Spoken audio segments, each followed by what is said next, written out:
मानो तो देव नहीं तो पत्थर, ऐसा आपने कहानी सुना ही होगा कि भगवान पर भरोसा रखने से क्या होता है। यदि आप भगवान पर भरोसा रखते हैं तो आपकी सब कृपा धीरे धीरे धीरे पूरी होती है। आज मैं आप लोगों को एक कहानी, सुंदर सी कहानी में सुनाऊंगा। जो भी हमारे प्यारे भक्तगण बजरंगबली हनुमान जी को पूजा करते हैं, मानते हैं, आज उन भक्तगणों के लिए बहुत ही अच्छी कहानी है। आप इसको सुनिए और भगवान पर भरोसा रखने से क्या फायदा होता है आज मैं आपको इस कहानी के माध्यम से बताऊंगा।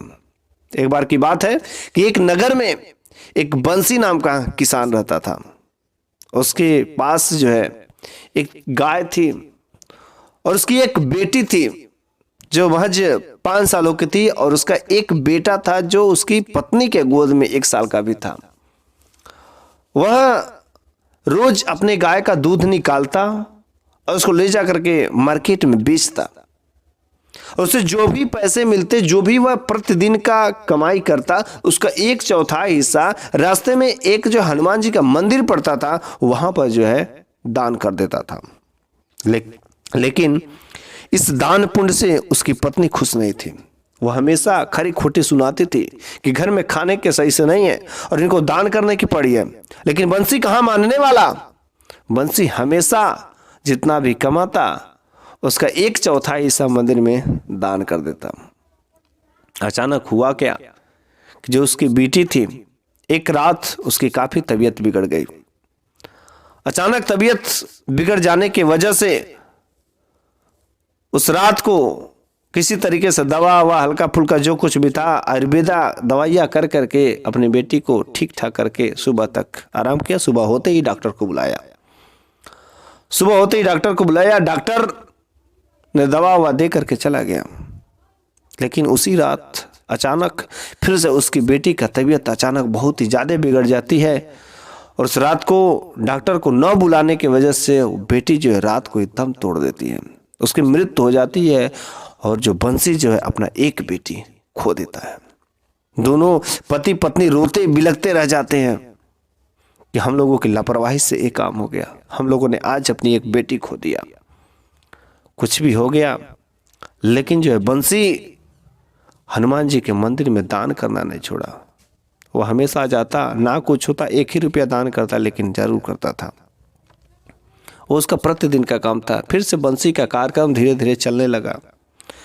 उसी नगर का राजा ने एक बार घोषणा किया कि इस साल के अंतिम दिनों में जो इस नगर में हनुमान जी का मंदिर है, उस मंदिर पर उद्घाटन का कार्यक्रम किया जाएगा और हनुमान जी को स्वर्ण के मुकुट से सजाया जाएगा। उनको स्वर्ण और हीरे ज्वारात से पूरा उनको सुशोभित किया जाएगा। ऐसा राजा ने घोषणा करा दिया और सब लोग उस दिन वहां पर इकट्ठा होना जरूरी है। बंसी उस दिन घर पर नहीं था और ये बात नहीं सुना। उसकी पत्नी घर में थी, नहीं पता चला, बस कुछ आवाज ऐसा लगा, लेकिन सही से इस बात को नहीं जानते थे। कुछ दिनों बाद बंसी का जो एक बेटा बचा हुआ था, उसके बेटे का तबीयत अचानक खराब हो गई। जैसे बेटे का तबीयत खराब हो जाता, हाल ही में बंसी ने अपनी एक बेटी को खो दिया था और वो ये नहीं चाहते थे कि मैं अपना जो एक बेटा उसको मैं खो दूं। उसी रात को बंसी अपने बेटे को लेकर के डॉक्टर के पास जाता है और डॉक्टर जब चेक करता है तो डॉक्टर कहता है तुम्हारे बेटे की तबीयत बहुत खराब है, मैं इसका इलाज नहीं कर सकता। अगर तुम इसे जल्द से हॉस्पिटल में ले जाके भर्ती न किए तो तुम अपने इस बेटे को भी खो दोगे। तो बंसी ने कहा डॉक्टर साहब, मैं अपने बेटे को नहीं खोना चाहता, बताइए कितने पैसे लगेंगे। डॉक्टर ने कहा अगर हॉस्पिटल में तुम ले जाते हो तो कम से कम इसको 2 लाख रुपए की जरूरत है। बंसी को ऐसे लगा पैरों तले जमीन खिसक गई। 2 लाख रुपए, बेचारे के पैरों के तले जमीन खिसक गई। इतनी बड़ी रकम बेचारा कहाँ से लाएगा। बंसी आता है बड़ी दुखी अवस्था में और आकर के पत्नी से कहता है प्रिय, अपने बेटे को बचाने के लिए हम लोगों को 2 लाख रुपए चाहिए। तो बंसी ने सोचा 2 लाख रुपए इतने कहां से लाऊं। तो बंसी ने सोचा कि बस ये जो हम लोगों के नगर का जो साहूकार है, यदि उसके पास जाते अपना मेरे पास जितनी संपत्ति है मैं उस सारे संपत्ति को गिरवी पर रख करके मैं उसे 2 लाख रुपए का विनती करूंगा। बस उसके पास एक ही उम्मीद थी। बंसी इस उम्मीद को लेकर के साहूकार के पास जाता है। साहूकार से कहता है, मालिक मेरे बेटे की तबीयत तो बहुत खराब है, हमने एक बेटी को खो दिया है और मेरे बेटे को दवा कराने के लिए हॉस्पिटल में ले जाने के लिए 2 लाख रुपए की जरूरत है। साहूकार कहता है, तुम इतनी बड़ी रकम लेकर के करोगे क्या? तुम्हारे पास है भी क्या गिरवी रखने के लिए? एक गाय है और छोटा सा घर का जमीन, उससे क्या होगा? मैं तुम्हें पैसे नहीं दे सकता हूं। बंसी जो है साहूकार के पैरों में गिर जाता, उसका पैर पकड़ कर रोने लगता है, मालिक मालिक मेरा सहायता कर दीजिए, मैं आपका पैसा चुका दूंगा। आप कहिए तो जिंदगी भर के लिए मैं आपका गुलामी करने के लिए अभी मैं साइन कर देता हूं, लिखित प्रमाण पत्र दे देता हूं, लेकिन आप मेरे को 2 लाख रुपए दे दीजिए, मेरे बेटे को बचा लीजिए। लेकिन साहूकार ने लात मार करके भगा दिया, कहा कि जाओ मैं तुम्हें पैसे नहीं दे सकता, जब तुम्हारे पास कुछ गिरवी रखने के लिए नहीं है तो मैं तुम्हें पैसे नहीं दे सकता। बंसी बेचारा बड़ा दुखी मन से आता है और कहता है कि इस नगर का जो राजा है, मैं उस नगर के राजा के पास यदि मैं जाता हूं तो जरूर वह सहायता करेंगे। वह बंसी राजा के पास जाता है। राजा के दरवाजे पर द्वारपाल लगे होते हैं। पूछता है कि मेरे को राजा साहब से मिलना है। बेचारे की हालत तो वैसे ही खराब रहती है। द्वारपाल ने कहा कि भी राजा साहब कहीं दूर गए हैं, किसी दूसरे राज्य में गए हैं, अभी उनको आने में 3-4 दिन का समय लगेगा, तुम तब तक इंतजार कर लेना, उसके बाद जब राजा साहब आएंगे तो मिलना। तब तक जो है उस साल का अंतिम दिन भी आ गया।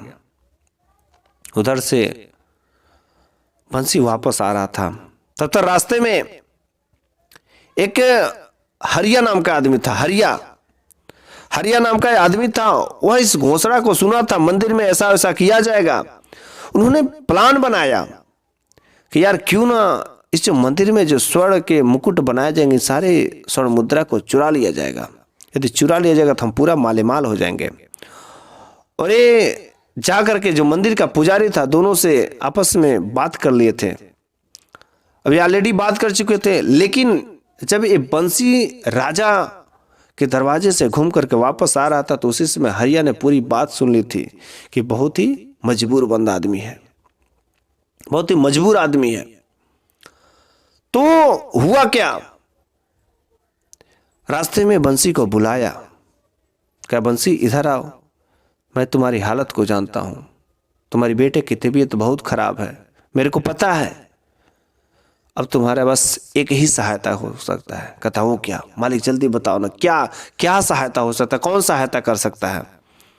कहता कि मेरी दादी कहती थी कि जब साल का अंतिम दिन होता है तो श्राद्ध जो है हनुमान जी के मंदिर में 4 बजे साक्षात हनुमान जी प्रकट होते हैं।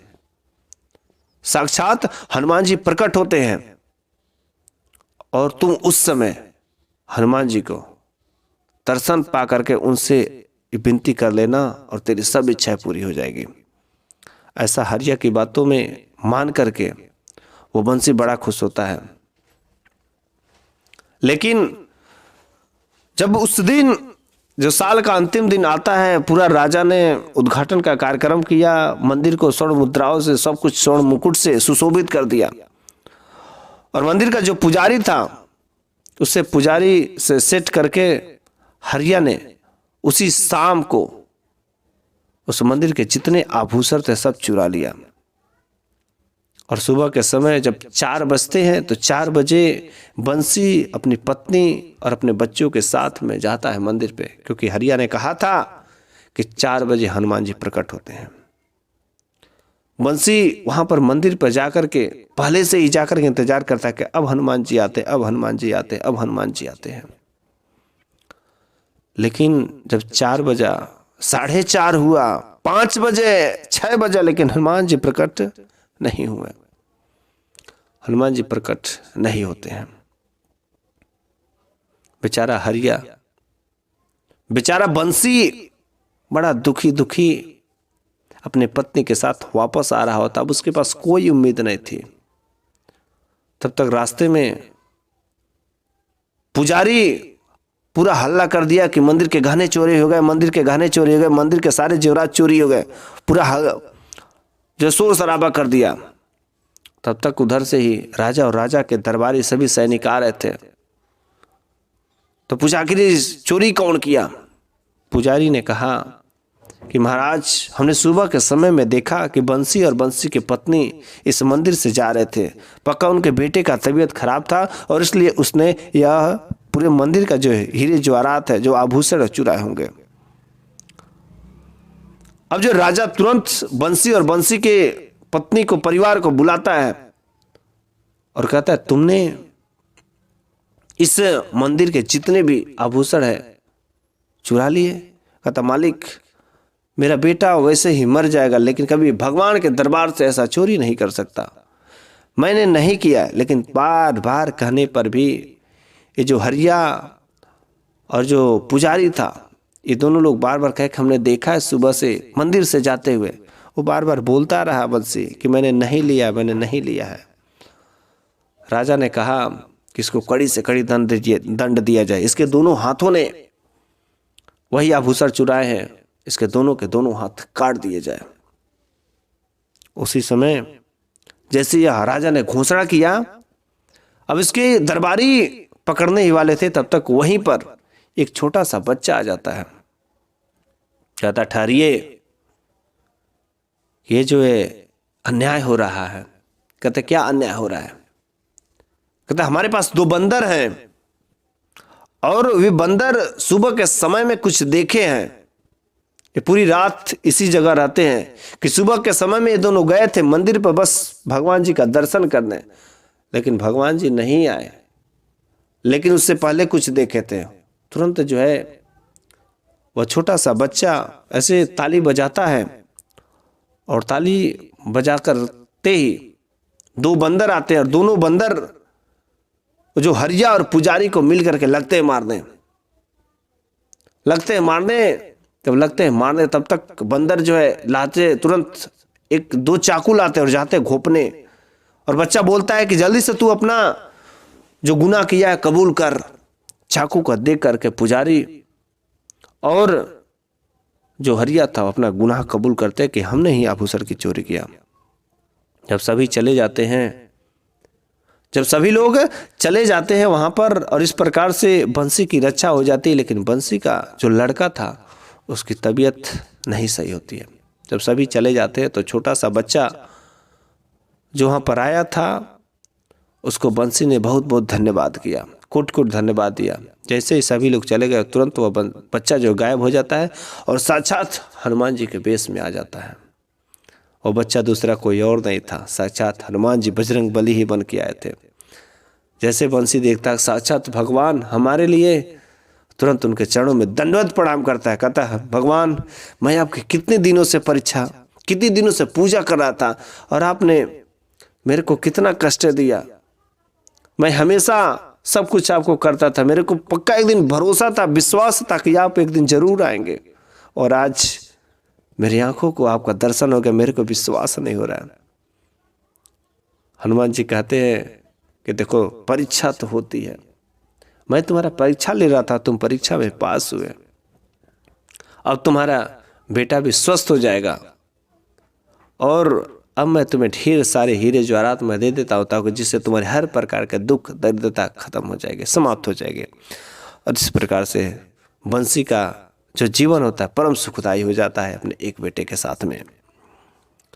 इस कारण से हमें कहना चाहिए कि कभी भी यदि भगवान पर पूजा करते, भगवान पर आस्था रखते, भगवान पर भरोसा करते तो एक दिन जरूर आपको अवश्य सहायता करेंगे। लेकिन हाँ, कभी घमंड नहीं उसके साथ में आना चाहिए। यदि भगवान पर श्रद्धा करते हैं तो घमंड उसमें नहीं आता। हनुमान जी के जिंदगी में उठा कर देखिए, कभी उन्होंने कभी अहम नाम का चीज नहीं किया, घमंड किए सब कुछ काम वही, लेकिन यदि देखा जाए तो कभी उन्होंने ये नहीं कहा कि मैंने इस काम को किया, हमेशा कहा है प्रभु श्री राम की कृपा से हुई। इस कारण से हमें कभी भी घमंड नहीं करना चाहिए।